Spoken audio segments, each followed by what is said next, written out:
Good evening, ladies and gentlemen. Well, we're almost there, almost at election day. So we're looking forward to that. Our candidates have been campaigning around the country. I say a lot of very warm responses. So obviously at this point, I do encourage you to go along, make us your first choice on Thursday, mention it to other people, share our party election broadcasts on social media, etc. So we're looking forward to seeing the results. So Thursday is the big day. I also mentioned as well from the beginning, on Saturday in Edinburgh, we've got our rally just on Saturday morning. See details on our social media. We would love to see you there. It's free and unticketed, so do come and join us. Now, I've just finished, I don't know, half an hour or so ago, an online hustings, which I thought I would tell you about. You might find it quite interesting. It was organised by the Educational Institute of Scotland, which is a teaching union. I mean, in my personal opinion, I'd say it's maybe the sort of most hardline left-wing teaching union. So they invited me along to hustings. It was in East Lothian. It was very interesting. There were just 4 candidates there. One was from the Trade Union and Socialist Congress. But to be honest, he had virtually nothing to say about education, but just spoke about cuts and oppression of the workers and whatever. We had a candidate from Alba, who opened by saying that he went to look at the Alba education policies in preparation and found out that Alba didn't have any education policies. I mean, that's what he said. I mean, I assume that's true. That is just utterly bizarre that a party can have a blank on an area like that. And there was also a Labour councillor, current Labour councillor, who was involved in education at the moment. So as far as the discussion about education was concerned, it was basically just between myself and the Labour councillor. So I was trying to say to her, well, I did say to her, I said, what's the difference between your educational philosophy and the SNP's educational philosophy? And she answered just as though she didn't understand the question. Then I kept trying to pin her down, but it was as though she just didn't understand what I was talking about. All she could talk about was, and so we've got a working group and we're trying to cooperate and we're making sure the right funding's there and we're making sure everyone works together. Because when everyone works together, we can have the action plan in order to implement the targets and we can move things. It was just that sort of talk. That's all that she seemed able to contribute. So I was saying, look, I've explained Scottish Family Party education policy. I've presented to you a different philosophy of education. Because I think the philosophy of education at the moment has gone to a quite extreme progressive, fallen off the end of the spectrum, and it needs balancing up a bit with a bit more of a traditional perspective. So I've outlined that more traditional perspective. You know, how about that? What do you think? But she would just reply as if she didn't even understand the question. And then just everything came back to money. If we could just have enough funding, that would solve the problem. You know, behavior of the kids, basically they were saying behavior of the kids is terrible. So what we need is more and more support workers. So every time a pupil becomes uncontrollable, we've got to like add another salary to the salary bill and put in another full-time person to help support that individual, as though that's some sort of sustainable long-term solution. The EIS in East Lothian, they put together a little manifesto of their own, and they said about workload, okay, you know, fair enough. Then the other 2 things was bad behavior, including violent behavior from pupils and stress for teachers, which it said in large part, on some part, results from the bad and violent behavior of pupils. So I was saying, look, the problem is that the way discipline has been handled in Scottish schools is wrong. They're doing away with punishments. They think, you know, a little counselling session which does the trick. This is wrong. And the further you go down this road, the worse the behavior is getting. But you say that, then someone says, oh, yes, but we need to spend more money, don't we? You've got to fund it. You can't do anything without funding it. So I was trying to say, yeah, okay, everyone agrees schools need adequate resources. We need to pay enough teachers. We need to keep the buildings in a good state of repair. But there's more to education than that. There's more to education than money. But I don't know. I don't know to what extent that registered. I mean, a lady who was, I think she was a representative of the EIS, but she was speaking in a personal capacity, said she agreed with me that the curriculum for excellence should be scrapped. She said it's been around for a long time now and hasn't achieved anything within Scottish education. And with the other things as well, she seemed quite open to it. But again, just the discussion automatically gravitates to money. It's about money. Where can we get the money from? Can we spend enough money? And so, to be honest, I was tearing my hair out, metaphorically, by the end of it.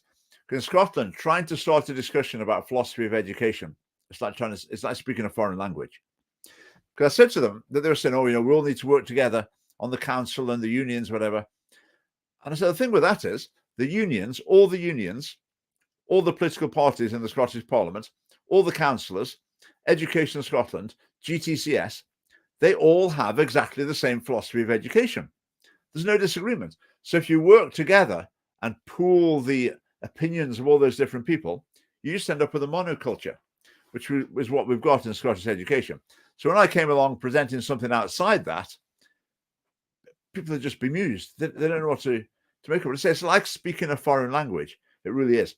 Now, I think maybe with a couple of people, I was starting to make a bit of progress and they were starting to understand what I was talking about.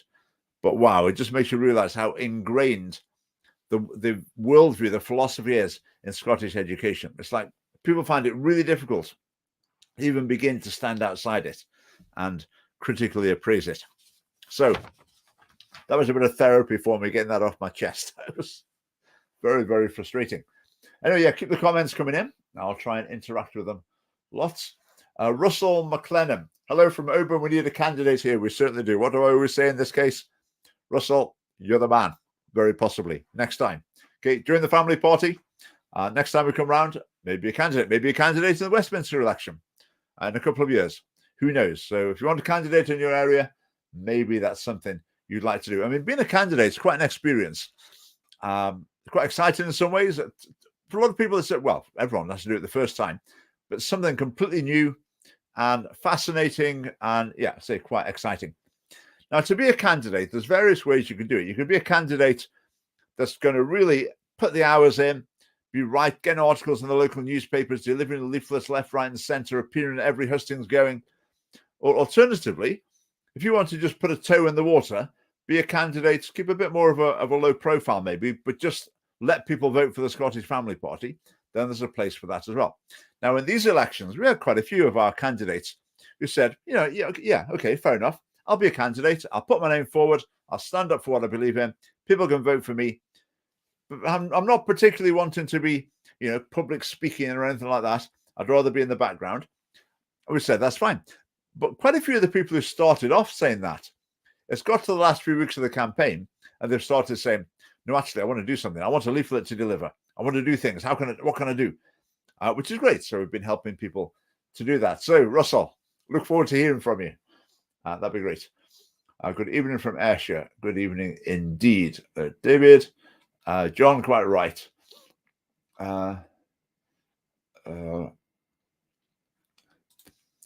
That's interesting. Adding more managing bodies is a very feminine strategy. That's interesting. I haven't really thought about that.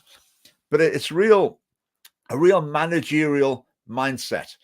It's like, let's say you're working for a construction company, and you're trying to build a bridge, and you're having a committee meeting about the best way to build a bridge. The architect's already designed it. You're just working out how to get the right materials there, how to get the right people in the right place to get it finished. They think education is that sort of meeting. Whereas we're saying the bridge is in the wrong place and it's the wrong design. I'm not even sure you need a bridge here at all. But they're not interested in that sort of discussion. As far as they're concerned, that's all been settled. We just need to work out the details of how we implement it.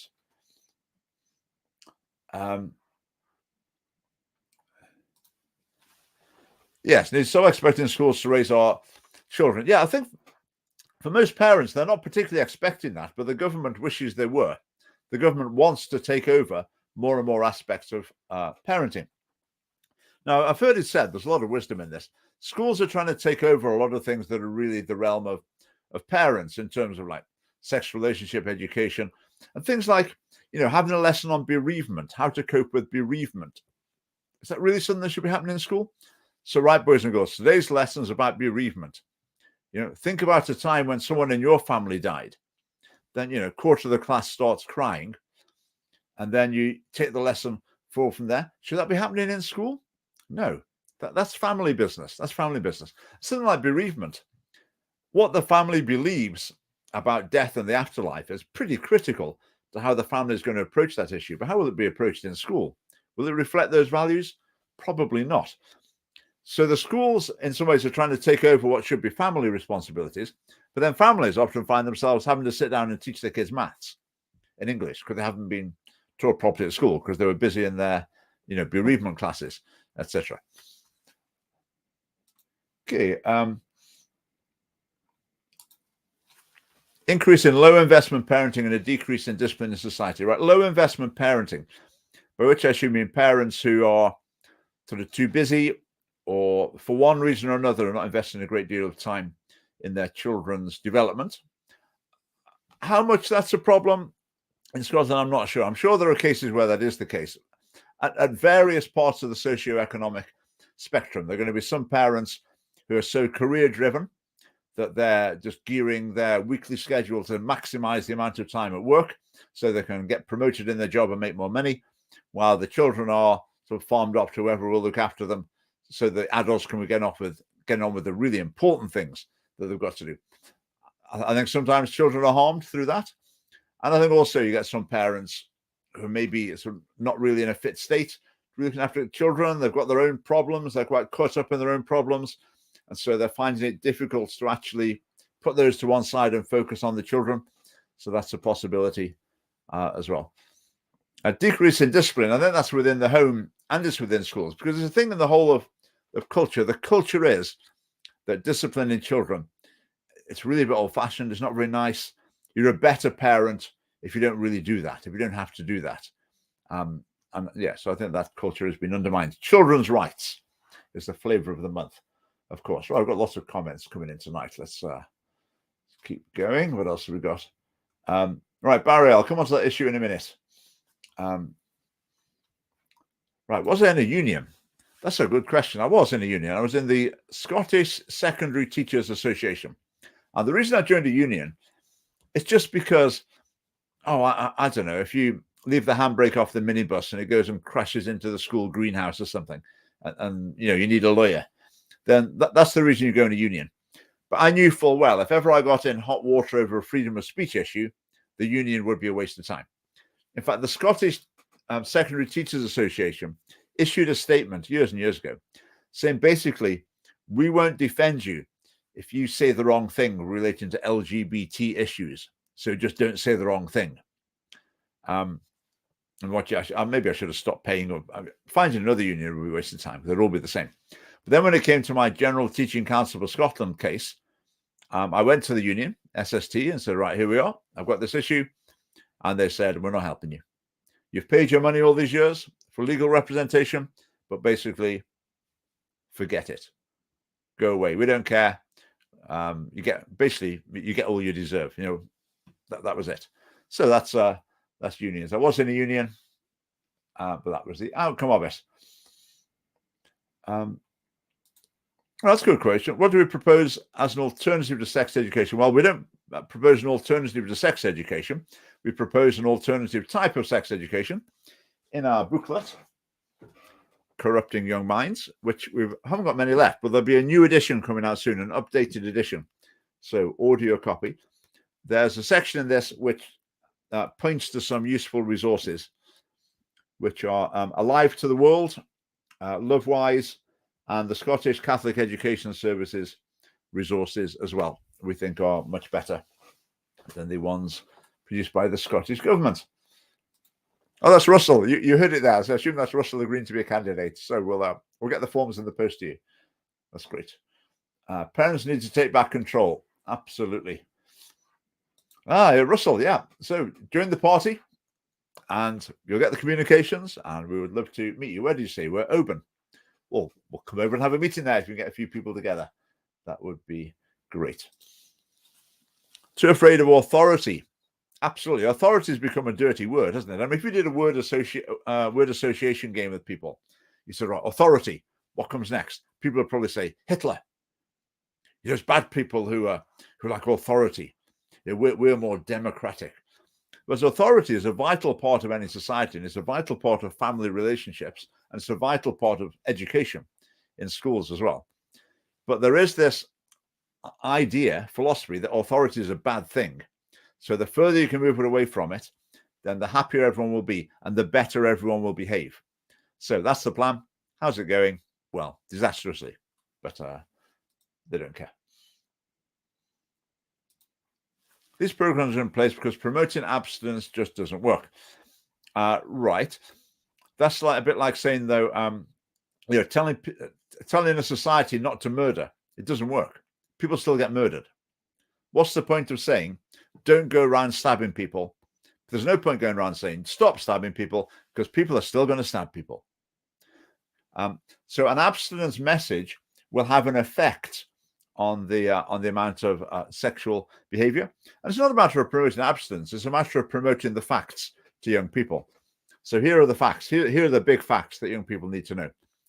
That to maximize the chance of having a stable family life, stable relationship, is get married. And at that point at which you get married, you move in together and you start having sex. Okay, that's the formula for maximizing the probability of relationship stability. The further you move, that's a man and a woman get married. The further you move away from that, then the less stable, the less encouraging the prospects are for you. So people need to know that. Young people will make their own decisions, but they need to make their own decisions in the light of the evidence. So we want to get that. Candidates in Irvine, yes. I can't remember the exact name of the wards. Look at the our party election broadcast description or the pinned post on Facebook, and you can check it. Right, as we've got. Don't you realize how many terrible parents there are in Scotland? Okay, my mother works in social services, and abuse and neglect far more common than you seem to think. Yes, I think abuse and neglect. I'm not aware of exact figures of different types of abuse and neglect, but I'm sure there's plenty of it. A fair amount will be stemming from mental health problems, alcohol addiction, drug addiction. And the other thing is, family breakdown. I think it's often single mothers when you've got single mothers, it's very, very stressful and difficult. So I think sometimes in that difficult situation, they can snap in some ways, and problems ensue. So there are a lot of problems there. I think we would minimize those problems by our policies on drugs and encouraging responsibility in terms of alcohol and encouraging family stability. So we would hope to reduce those problems. Right, Mark, enjoying this. I keep the challenging questions coming, Mark. That's good. Now, your little avatar thing there, is that one of those things you have to stare at till a picture appears? They were all the fashion, weren't they? I don't know, 15 years ago. I never saw one. I stared at them for ages. When I was teaching, the boys would say, oh, look at this, and I would try, but never. Anyway, are these children meant to fend for themselves? No, of course not. Children's rights are critical for their development. Right, I disagree entirely. What difference do children's rights make? Okay, if your mum and dad are neglecting you or abusing you, what difference do children's rights make? Before children's rights came on the scene, did people not realize that child neglect was a problem? That child abuse was a bad thing? Was it only when we discovered the United Nations Convention on the Rights of the Child that we said, oh, hang on a minute. It is important that children are not neglected? Well, of course not. So what did children's rights add? What do they add? I would suggest nothing, apart from being used as a Trojan horse to introduce a hyper-progressive ideology into Scottish education, the Scottish family life as well. So I'm sure you'll come back on that one. Right. UNCRC is a literal excuse to propagandize children. Yes, it is. It absolutely is. It is. Now, I find it so frustrating. I mean, how many schools in Scotland are, rights respecting schools? Most of them, probably. I've tried so hard just to get someone to come on here and debate the issue. Mark, maybe in a future week, if you wanted to come on and talk about it, we could do that. I would just wish some teacher or head teacher or anyone would come on and debate the issue, but you can't get anyone to do it. Already protection for abuse. Absolutely. Absolutely. Right. Majority of parents in Scotland are great parents. I would agree with that. Taking their rights away because of a few bad ones. It's endemic of how society is structured these days. I think what happens there, to be a bit charitable maybe, is if you're, say, a counsellor or maybe even a politician, you come across a lot of the bad news stories. They're the ones that come across your desk. They're the ones that come to your attention. Or if you're a social worker as well, that's what you're dealing with all the time. So maybe you could end up with getting a slightly skewed perspective of normality. And these very difficult cases become to seem more like normal. So you start thinking about the policy that applies to everyone in terms of the very small minority. So yeah, broken families indeed. Gaza, good evening from Dunfermline. Good evening. Dunfermline is our favourite location. Ah, it's Gary. Yeah, I recognise you. For our conference, of course. Right, Gary, nice to see you. Right, we have little 5 and 6 year olds being called climate change makers and human rights defenders. Absolute nonsense. Indeed. I mean, the climate change message. Now, it doesn't matter what you think about climate change. You might think, we've got 10 years for human life on the planet. You might think it's all, that's not a hoax, but you think, it's nothing to worry about. Wherever you are on that spectrum, it doesn't matter. The point that we make is that basically young people have been indoctrinated, and in many cases they're being terrified by a climate change message, because they've been told basically you're not going to get to the end of your life without civilization collapsing around your ears, and it's the fault of older generations. That's the other part of the message. It encourages the cult of youth. You've got to save the world because adults, they're the ones who have made such a mess of it. So you don't want to listen to adults. Anything adults say, well, that's probably a lot of rubbish. We're relying on you, the children, to save the planet. And apocalypse is approaching. And the human rights thing as well, it's inducting them into a political philosophy. There was some research done a few years ago in Scotland about attitude to human rights, and they broke it down by voting habits. So, surprise, surprise, people who voted for Labour and the SNP were fairly positive about human rights, not exclusively by a long way, but they had a fairly positive view of the impact of human rights. Whereas Conservative voters were much more likely to say, no, we don't think human rights are a good thing overall. The Chancellor's Charter, criminals getting away with things, barrackroom lawyers, not so sure about human rights. So basically, human rights tend to fit in with a left-leaning political perspective. So what does the Scottish government think? Well, fits in with a left-leaning perspective. Let's make it the curriculum. And the Conservatives sort of haven't got the wit to realise what's going on. They let this indoctrination go on under their noses, but they don't understand what's going on. They don't understand. Right. When do you think Sturgeon will tell a final lie to Hollywood? I have no idea. I've seen the news today. I don't know the details of that, but we shall see. We shall see. Right, what else? There's lots of other things to talk about. Lots of comments there. Keep the comments coming. Now, yesterday morning, Neil and I went over to Inverleith Park in the morning because there's a big gathering of Muslims for the end of Eid. So I got there, sat on the bench till they'd finished. Then Neil and I distributed our sex education leaflet to the people. We didn't actually go into the area where they were meeting. We've got people as they were coming and going.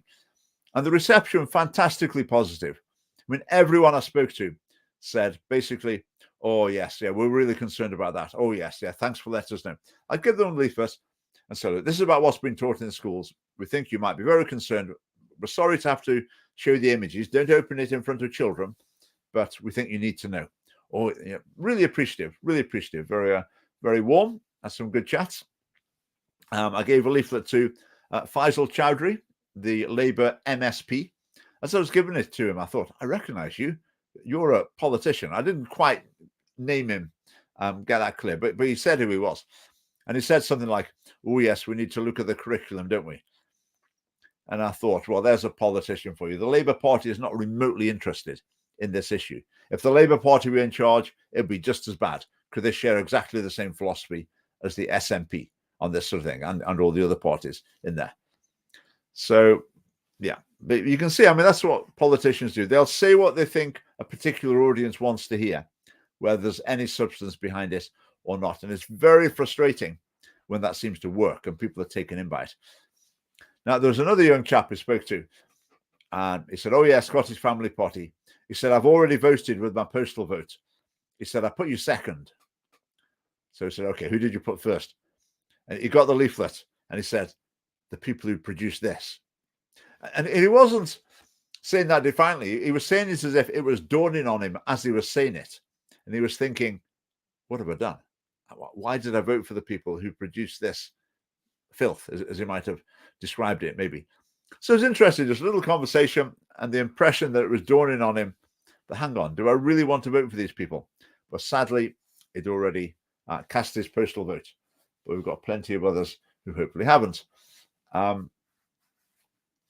Right. What do we got here? Ultimate Warrior. General Teaching Council standards, the principles used, teachers have to abide by. It's abhorrent, right? Teachers have to basically sign up to a left-wing political vision to be a teacher in Scotland. You have to adhere to the social justice philosophy. Now, social justice isn't just the opposite of antisocial injustice. Social justice is a specific political philosophy that tries to bring about justice, so-called, between different social groups. So instead of saying we want a society that's fair for everyone, treat everyone as an individual, everyone has the same opportunity, the law applies to everyone, and meritocracy, that's the way to equality. Social justice says no. We need to take steps to make it so that different groups in society have the same outcomes. So as I would say, as long as men and women are free to do what they want to, they're free to apply to what courses they want to at university, they can apply for whatever jobs they want to, there shouldn't be any barriers there. But if they choose to do different courses or choose different careers, then that's not a problem for me. But the social justice idea says that is a problem. Social justice involves making men and women make the same choices. So the government has to intervene to make sure that they make equal choices. They've got to be exactly the same, which then is just wrong. But to be a teacher in Scotland, you have to sign up to the GTCS standards that involve that philosophy of social justice. So let's carry on. If things continue down the dark path they've been of late, we shall see Soviet-style commissars in schools. I'll just say, Ultimate Warrior, your very sensible comments contrast with your image there. Anyway, Soviet-style commissars, yeah, I think they're called Education Scotland. They're called Education Scotland. They come into schools and make sure that the school is adhering to their one true truth. And if you're not, then they'll just hammer you and criticize you. Remember when I was teaching, the inspectors would come in, they'd say, to the school, they'd say, in the maths department, they'd say, you're doing this wrong and this wrong and this wrong. And sometimes the reply would be, well, actually, look at our results. They're absolutely outstanding. Not just in absolute terms, but relative to the quality of people. You get statistics to show the value added. Our results are amazing. But they would say, we don't care. We don't care about your results. What we care about is that you're doing it by our book. And if you're not doing it the way we want you to, then that's bad, and we'll slate you for it. We don't care whether it works or not. You just got to do what we want.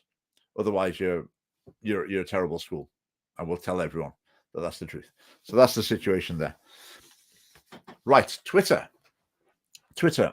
Quite a story at the moment. Elon Musk has bought Twitter, or in the process of buying Twitter. Well, quite a few people have said, before he even bought it, in the weeks running up, the Twitter had changed, that suddenly their Twitter accounts were free. They weren't restricted anymore. They suddenly started growing. And that's been exactly what's happened with the Scottish Family Party Twitter account. For years, we kept bouncing off the same limit again and again and again. Whatever we did, the Twitter account, the Twitter following would not grow. And I became convinced that basically this was an artificial limit that we kept bouncing off. And lo and behold, that limit's now gone and we've started growing. So as far as I'm concerned, I'm 99% confident that Twitter has changed, maybe in preparation for Elon Musk coming in, because it would be embarrassing if everything changed at the moment he took over, wouldn't it? So they've got ahead of the game and they've unrestricted our account, which then makes you wonder what's happening on YouTube, wonder what's happening on Facebook. It's quite likely that we're restricted on them as well. We know nothing about it. We don't know why. We can't appeal, but we're probably restricted. I mean, Facebook in the election last year, if you tried to like our page, a message came up saying, are you sure? Have you seen the sort of content they post? And they also said as well, we're not recommending your page to anyone, and we're restricting its reach for the duration of the election campaign.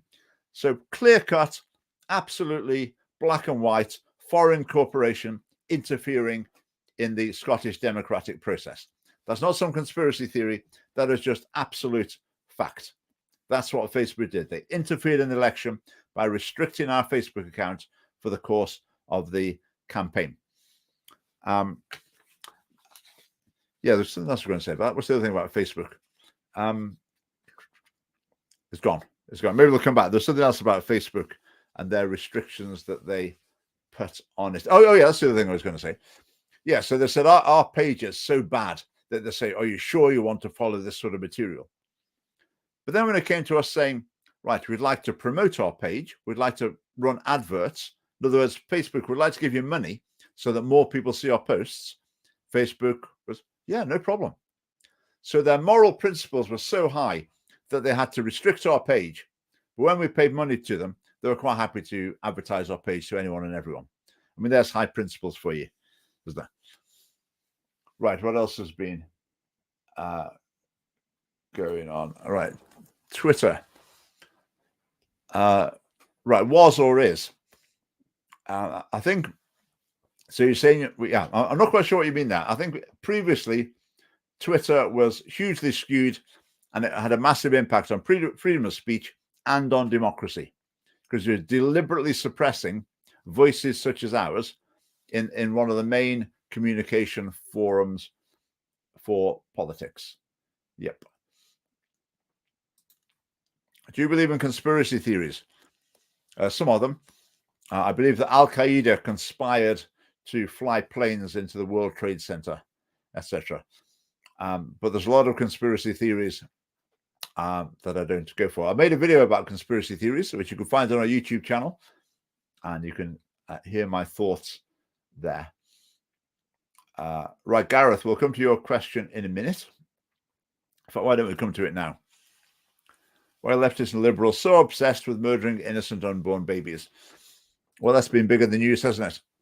Today, was it yesterday as well? So it looks like Roe versus Wade is going to be overturned in the United States. All that means, I mean, people are saying it's hugely controversial. All it means is the states will be able to set their own abortion laws. So it will then be up to the states. So the real controversy should be in each state about what they decide to do. But Nicola Sturgeon was weighing in on it. All sorts of people really throwing the toys out of the pram, really extreme responses, lashing out in every direction about it. I mean, Nicola Sturgeon, as usual, it's women's rights, it's safety, it's healthcare, etc. We've heard it all before. I've never heard Nicola Sturgeon even begin to explain why she thinks the unborn child has no value, because she never gets asked in an interview. She never put on the spot. And what would she say to that? I've no idea. I think she just wouldn't have a clue what to say. She would just go straight back to her ordinary lines. It's healthcare, it's women's rights, it's right to choose, etc., etc. I really don't think she's got an answer to why the unborn child has no value.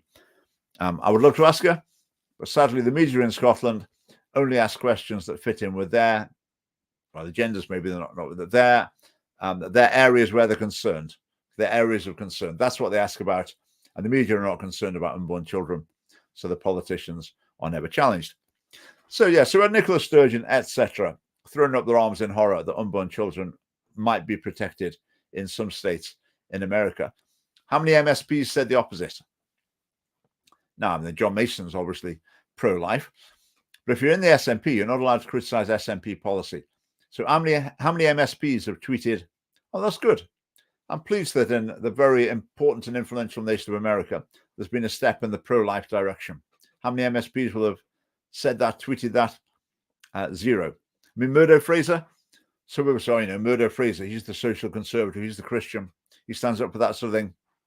Will they have said anything? No, nothing. But as far as I'm aware, in terms of standing up for the pro-life cause, I mean, John Mason does it in a sort of indirect way, as much as he can get away with within the SNP. Apart from him, zero. I think that's a very, very serious problem. Again, if you think, I vote conservative, they're a bit conservative, forget it. For the pro-life issues concerned, the Conservative Party is a total blank. There is not a single MSP who makes it their job to be commenting or challenging the status quo on that issue at all. Now, the BBC's got a standard article they put out about abortion, these restrictions in America. It's fascinating. It says, who would be most affected by US abortion changes? Right, who would be most affected? Now, you and I might well be thinking, that's a really obvious question. The people most affected would be the unborn children who don't get killed. They're the people most affected. But the BBC says the people who'd be most affected are black women and poor women. So in other words, they say it's really bad because it's mainly black children who are killed. There's many black babies who are killed. I mean, it's just bizarre. It's bizarre. Well, Margaret Sanger, who's very instrumental in introducing abortion, that was one of the reasons she wanted abortion, was to try and reduce the black population. And so she wanted there to be more black abortions. But the BBC complains that there would be more black babies that are saved. I mean, it's bizarre. It's bizarre. Yeah, so Nicholas went in it with all of the usual things. Right, let me find my little list. What else do we get to? Yeah, I made a little video I put out. You might have seen it about the Beyond Magenta book, which is in Collinson Library, my local library. I made a video just because it's relevant to the local council campaign. This is the book that talks about, so the autobiographical. The person says, I used to enjoy sex acts. I won't go into details, but it's quite explicit. When I was 6 years old. And, you know, that was great. I was very sexually mature and I enjoyed that, which I think just is a really dangerous message. You imagine a paedophile reading that, they think, you see, just shows, doesn't it? They do enjoy it. That's what we say. So a terrible message, really irresponsible. But it was sitting there in the library in the teenage section. So I went and said, are you sure this is suitable to be in the library? So they said, email them. I emailed them. The Edinburgh Library Department replied saying, we'll move it to the adult section. Is that any better? Having it in the adult section? I'm not sure it is. Maybe it's even worse having it in the adult section. It should have been in the recycling section, in my view. But Edinburgh City Libraries, they're all the drag queen story hours. So what are you going to expect? Are you going to expect any decent values and morality from them? Of course not. It's a Labour SNP council. Are you going to expect any decent values and morality from them? Of course not. Of course not. We're going to expect what we got. Right, another thing in the beyond magenta, beyond the pale, more like, yeah, absolutely. So that's for the council elections. During elections, you get letters as a candidate, emails as a candidate, asking you where you stand on certain issues. Because there's campaigning groups organized to try and put pressure on and just make you realize how many people are concerned about a certain issue and to help people to decide how to vote. What's been the big one this time? What have we had most emails about? Well, it's clear because by a mile, we've had most emails about basically what is a woman?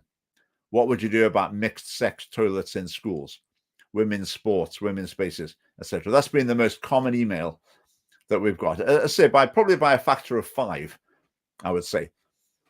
So we've been sending a standard response saying that we're just opposed to the whole ideology of transgenderism. There would be no Gender Recognition Act. So it's not a matter of should we reform it or shouldn't we. The whole idea of a Gender Recognition Act is wrong. And I replied that to someone a couple of days ago, and their email and reply just said "phew." So that was good. So I think we've been giving the right answer to a lot of people who've been asking those questions. But I say a lot of people have been asking them.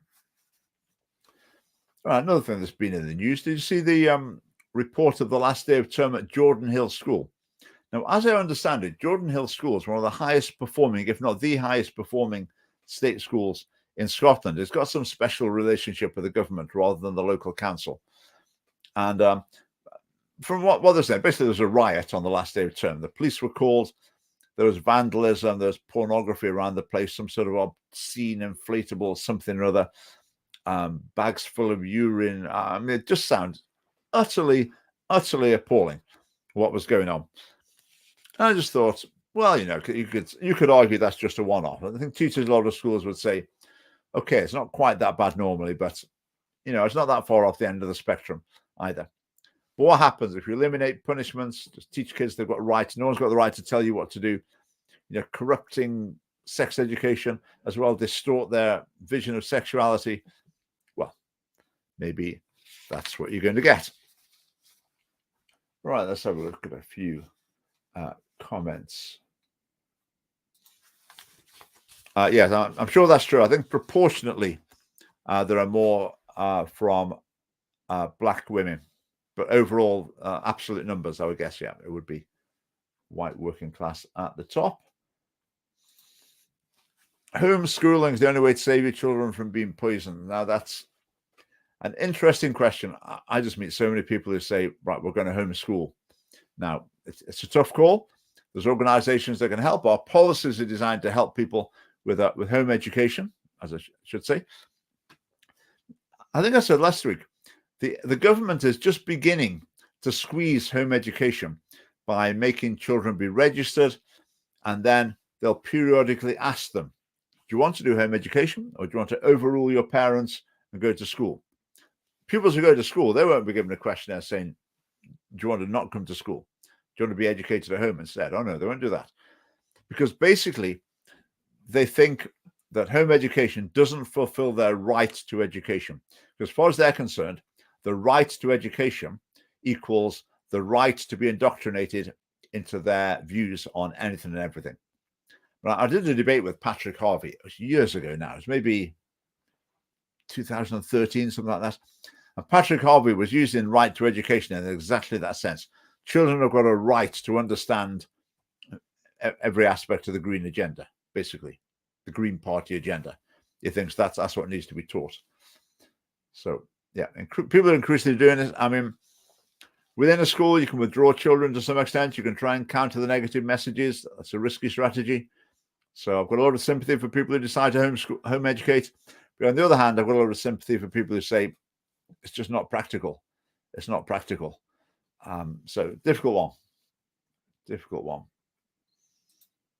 To my 4-year-old, my 4 out last year. Okay, I always say well done. People who go to home educate, it's just huge commitment. But like I say, I think there's every justification for it. The Lord warned the church recently that the day is coming when no gender will be on the birth certificate. It will be left for the child's state later in life. That is perfectly in keeping with the philosophy that the Scottish government and the opposition parties, basically, what they believe. Queer theory, whatever you want to call it, transgender ideology, that would be in keeping with what they believe. Because if the sex of birth is just assigned by some sort of random process, arbitrary random process, which is what they make it sound like, then it's a very short step from that to saying it shouldn't happen. It should be left blank until they decide. Right. No, Ali, good luck to all the candidates. Yes, indeed. Got no idea what the results will be like, but do go and vote for us. Let's see. There's a couple of wards where I think that are unusual, where I'm hopeful of an extremely encouraging results, but hopefully we'll get a respectable proportion everywhere. Talking about the results, there's different ways we'll look at them. One way is to get MSPs in the Scottish Parliament, 5 or 6% in a region puts you in with a chance. So, if in a ward, if we're getting anywhere near that, then we can look at that as a proportion of the way towards getting MSPs elected. That's one way of looking at it. We'll look at first choices. It will also be interesting to look at second choices. So if we've got, a certain number of first choices, but a lot of people put it as a second choice, well, that's not what we want. We want to be first choice. But it's interesting as well. It indicates that those people have got a positive opinion of us and they're wanting us to do well. Okay, they're wanting us to give us their best wishes and give us a boost through their vote. So that's encouraging, and we'll have to look at how that translates in the Scottish election as well. But yeah, we will analyse the results and have a presentation at our rally in Edinburgh on Saturday morning. So check social media, free and unticketed. Do come along. Be great to see you. We're launching our wedding box policy as well. And there's not really like speeches on certain topics. It's more encouraging, let's say, rallying the troops and celebrating the results, looking at the results. Right. So, Alex, do you think Lucas is going to answer my question? I don't know. What's the question? What? Don't know. Pass. I saw the direction the schools were heading, the evasive approach of government towards kids. Kids go on questions things in class without being stigmatized.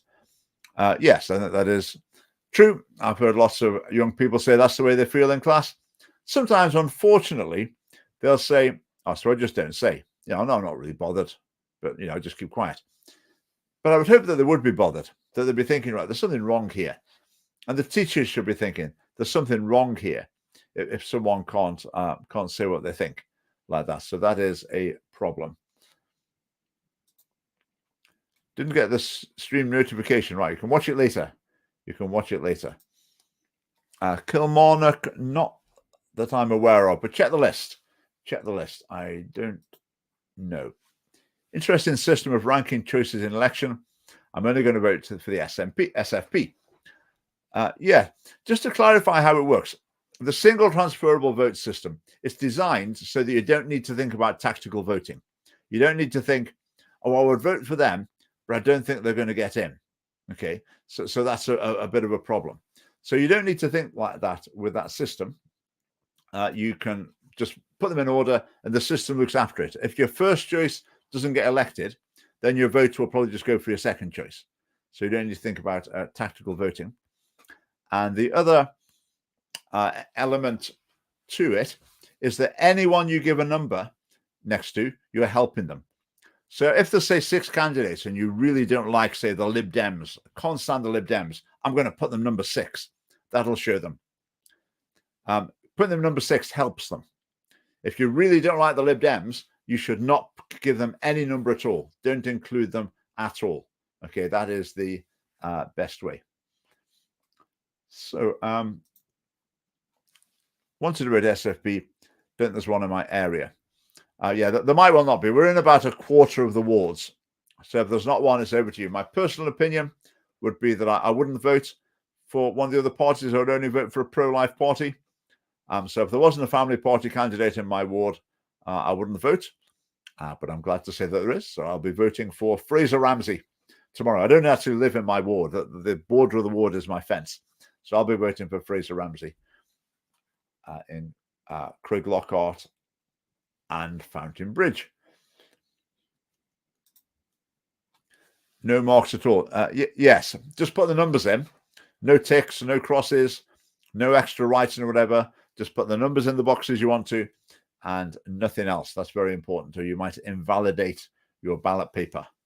And that's no good. So it was interesting in the election to see how many spoiled papers there are.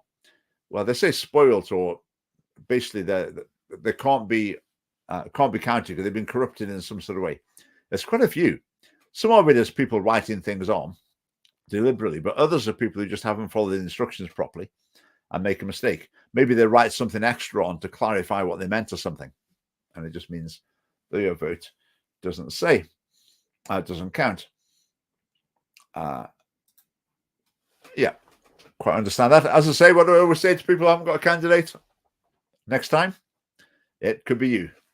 During the party, keep your eye open for communications, and we'll be starting the process of looking at candidates for the next Westminster election, which will be 2 years' time. We're going to start that process before too long, not like next week, but before too long, we'll be saying, now's the time to think about it. Some of the council candidates might say, yeah, I definitely want to do this in 2 years' time. Now's when I want to start planning. I mean, I want to start, maybe an hour a week, I'll go and knock on some doors and deliver some leaflets over the next 2 years. And let's see where we get to. And learn about the constituency as well. Get involved with some things in the community and try and find out what's going on. Follow what's happening in the local paper. Follow what's happening in the council. So, we'll be looking at that very soon. Rainbow flag, Scotland's new national flag. It seems that way, doesn't it? It certainly seems that way from time to time. I mean, some places when they have Pride Week, it does feel like, I remember that I've heard stories where people have taken children to places during Pride Week and they said, oh, what country are we in? What's the flag that's up? Right.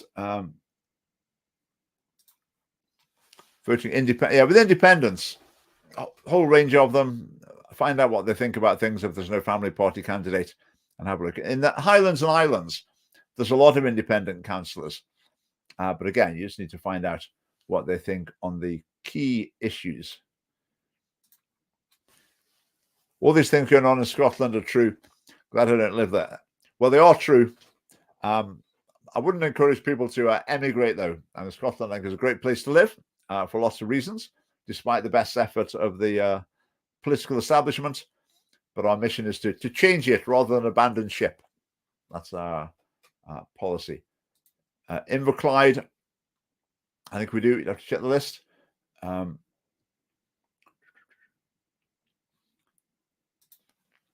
St Andrew's cross in the logo. Sometimes thought some of the people in the family group could wear a jumper with something on, but we'll see. We'll see.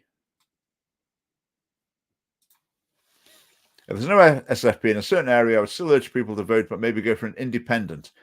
The interest of democracy, you'd always vote. If you don't vote, if you don't have a right to criticise the government or council.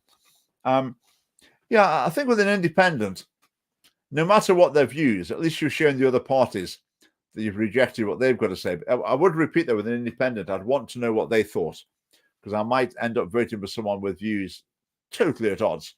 But again, I would say pro-life or forget it would be my personal point of view. Have you got the right to criticise if you don't vote? If no choice was presented before you, what's your responsibility?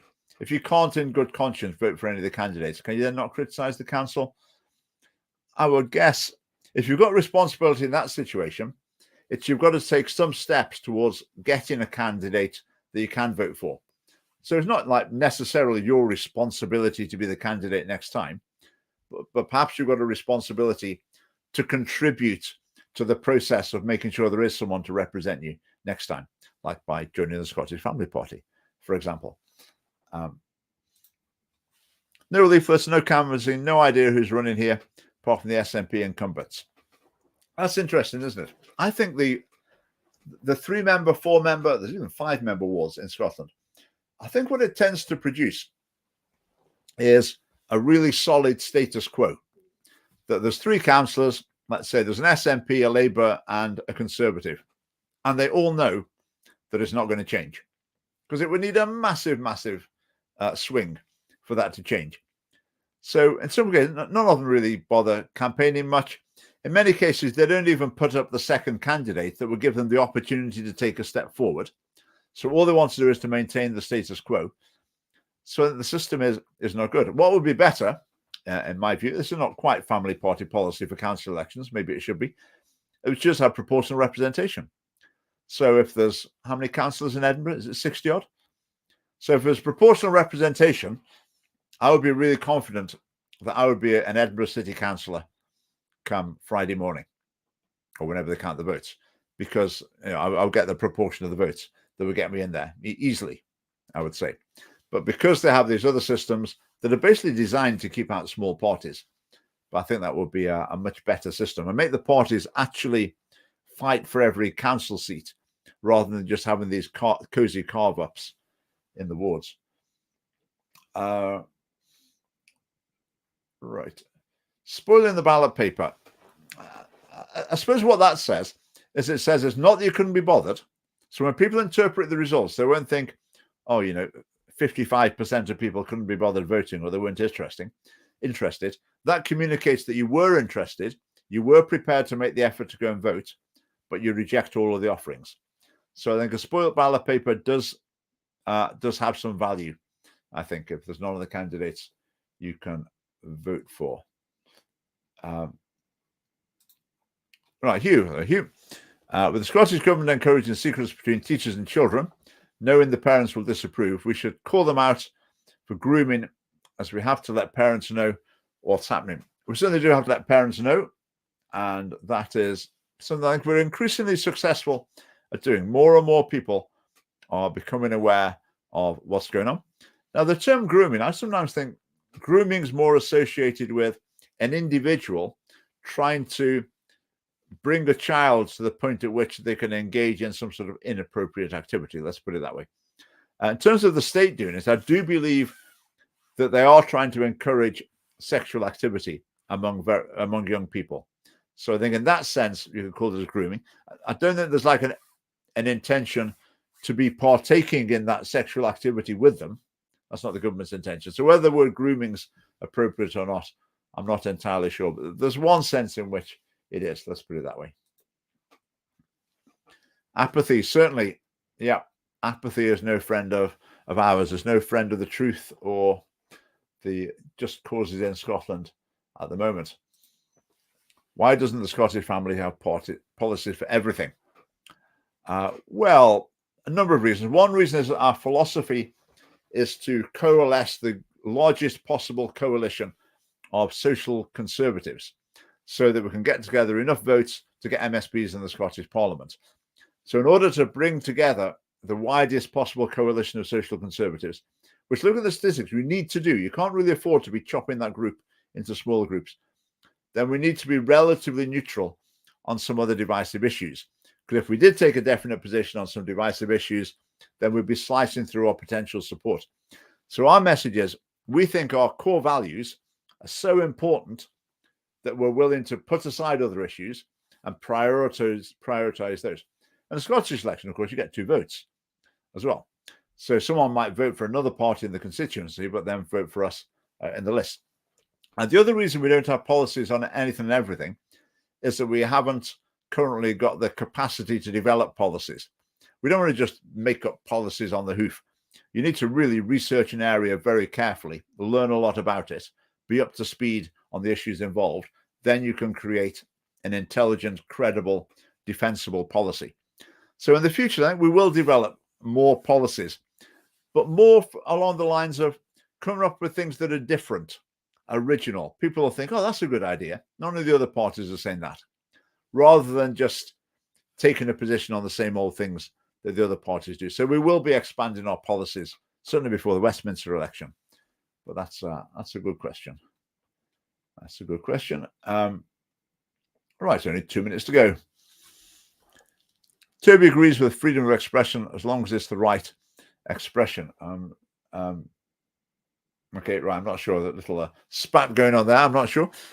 The whole point of freedom of expression is it's available to everyone equally. Just going back to Twitter, I'll finish on this. Elon Musk said he thought Twitter would be doing a good job if the 10% at the left end of the political spectrum and the 10% at the rightmost end of the political spectrum, if they were both equally unhappy with Twitter, then Twitter's probably doing a good job. But no, I don't think that's right. In other words, he's saying 20% of people should expect to find themselves restricted in some way, that they should be excluded, that there should be some restrictions on them. I just don't think that's right. What he should be trying to do is saying the 10%, maybe the 10% most offensive. By offensive, I don't mean saying things that people disagree with. I mean like being really insulting or whatever. Because I think for something like Twitter, they do need to moderate the platform.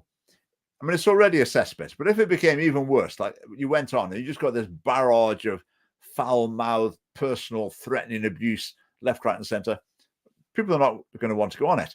So it's fair enough that they will try to moderate some of that sort of expression, but they need to do that without catching valid political opinions, moral whatever opinions, which is what's been happening in the past, is what happens on the other social media platforms. So when they talk about eliminating hate speech, they mean really hateful speech. Can be people even pretty nasty, but they lump in with that people with opinions that they don't like. That's the problem. So what hopefully Elon Musk will do, and I think he will, is Twitter will become a place where they recognize a reasonable spectrum of opinion, but what they try to clamp down on is people who are genuinely threatening, abusive, insulting, etc., because that's just going to put people off going on the platform. Just on that topic, I went on to, it's Gab, isn't it, once, and had a look. When it was new, people were saying, oh, it was going to be the new thing. And to be honest, a lot of the stuff on it was pretty horrible, to the point where I thought I just wouldn't want to be here. I don't want to come across this sort of thing. So the fact that Twitter restricts some of the really extreme and unpleasant content, sort of okay with, as long as they allow full range of discussion. Right, that is 10 o'clock. I have enjoyed reading your comments and responding to them as ever. So don't forget the rally on Saturday morning. That's in Edinburgh. See all the details on social media. It's just the morning. In the afternoon, we're going to go to the park and have lunch. You're welcome to come and join us there as well. That's just a social thing. But hopefully see you on Saturday morning after you've voted for the Scottish Family Party. Asked all your family and friends to consider that as well. Shared all of our party election broadcasts on every social media channel you've got. And then we'll see you on Saturday. Right. Good night.